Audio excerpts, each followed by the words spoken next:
Now, with Bangalore's property development going vertical, home buyers and investors are increasingly betting on apartments.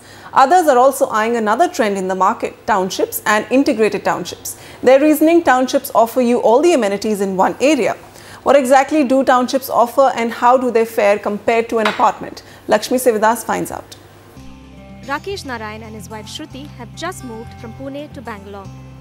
Working for IT firms and at odd hours, the one thing they dreaded the most was travelling to different parts of the city to access basic amenities. That and the security concern.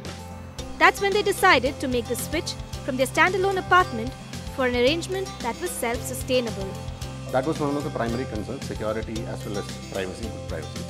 Then another big concern definitely was a good parking spot. There are a lot of amenities here. I mean, we have a very good clubhouse which has a lot of facilities like squash courts, tennis courts, etc. apart from a multi-gym. Then we have restaurants. There is a good pharmacy out here. There is a very nice grocery store. And they aren't the only ones. Thanks to the massive growth of the city, more and more home buyers prefer to live in townships and integrated townships to avail civic amenities that they wouldn't have access to otherwise. But first, what's the difference between the two? Residential townships feature gated apartments or villas with all civic amenities like a retail outlet, clubhouses, swimming pools, and other features added to it.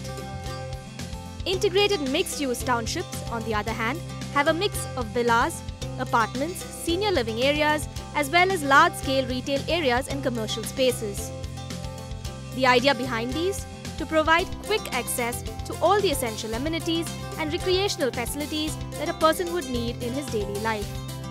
Capital appreciation you will actually see in a township being far more than a standalone project. So if a standalone project gives you a return of 10 to 15%, in a township it can go as high as 25%.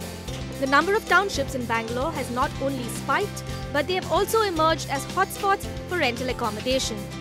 Prices for integrated townships in various parts of the city have risen from 3,580 rupees per square feet to as much as 5,213 rupees per square feet in just a span of 1 year. Key builders in the segment include the Prestige Group, the Brigade Group, Puravankara and also the Ozone Group. The top 5 micro-markets with these townships are Bannerghatta Road, Whitefield, Devanahalli and Hosur Road. Despite the evident advantages of living in an integrated township, experts say that it is not without its challenges. The biggest challenge that you would see is the infrastructure, because even though there are guidelines laid down by the state governments in terms of what we need to do for a township, the turnaround time for all of the infrastructure to be put in will take a good 10 years. So the residential buyer, when he goes in, he is actually going to subject himself to a fair amount of pain in terms of construction activity happening in that area. So that's like I said, a 10-year period. Experts also say that there are limitations to how much a person can alter a house in a township. Apart from this, these houses usually cost 10 to 15% more than a standalone property in the same area. In Bangalore, Lakshmi Sivadas, NDTV.